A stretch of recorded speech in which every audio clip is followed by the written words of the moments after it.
Hi, I'm Miss Linda. I'm a reading teacher and online tutor, and welcome to my series, Close the Reading Gap with Miss Linda. So today I want to talk about uh, dealing with issues of working memory with reading students. So Exhibit A is this beautiful forest behind me, and lately my bedtime reading has been this book, Robin Hood. So if I'm talking about a book like Robin Hood, and I'm talking about Sherwood Forest, this beautiful forest in England where the book setting takes place, I might bring up a picture like this forest that I have here in the background to help a child visualize the word or the concept, the setting. It helps with reading comprehension. So I use a lot of pictures. And sometimes we have a word, not like forest, they probably know what forest means, but often we will have vocabulary words that students don't know. So like in Little House in the Big Woods, we might come on the word trundle. Well, who would know anymore what a trundle bed is? So we pull up a picture of a trundle and we see that it's that bed that slides out from underneath another bed and then slides back during the day so that you have more space in the room. So number one, when working with working memory issues is imagery, using a lot of pictures. They say a picture's worth 1,000 words, and it's really true. Now, number two is pre-teaching. So this is an evidence-based practice for working with students with working memory issues. What I do is a substantial review during each lesson of what we learned at the previous lesson, because working memory really entails making a connection with prior knowledge and then being asked to use that knowledge right now to understand something or read something in the current moment.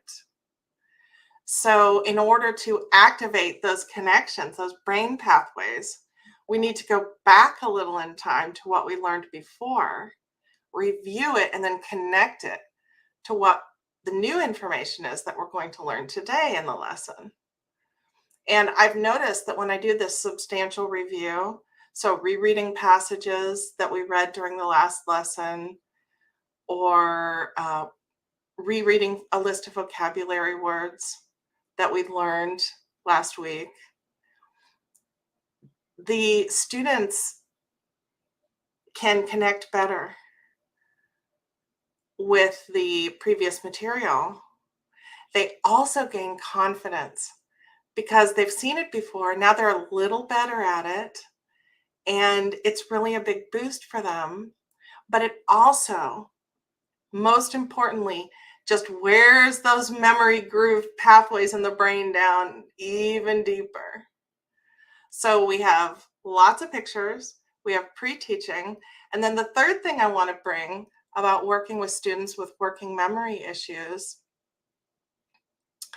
is I want to talk about logic. So a little while ago, I read a white paper, an actual scientific journal article about how logic games can improve working memory up to 40%. So I began to include logic games in my teaching of children just how to read. So you might think logic is more connected to math tutoring, but I have noticed a huge difference in my reading students' fluency, in their reading comprehension, all kinds of things in their ability to decode words. If you think about it, decoding words isn't just hearing the sounds, the phonics, but it's also understanding how to apply spelling rules. And for that, we need to remember them. We need to remember patterns with spelling because there are so many different patterns in the English language. And then we need to separate out which ones we're not going to use and which ones we're going to use, pronounce it a couple ways to see which one works, there's a lot of logic involved in that. So when I Googled on fifth grade logic games, because I had a student who was at about a fifth grade reading level, what I came up with was analogies. And I kept seeing these lists and lists of worksheets with, you know, hot is to cold as wet is to dry. And that's an analogy. You're basically making a comparison, and it requires logic to see the relationships there. Now, hot is to cold as wet is to dry is an analogy anybody could understand. That's like super easy. But the analogies get more and more difficult as you go up through the grade levels. And you can bring in abstract concepts too. So this really stumped some of my students at first.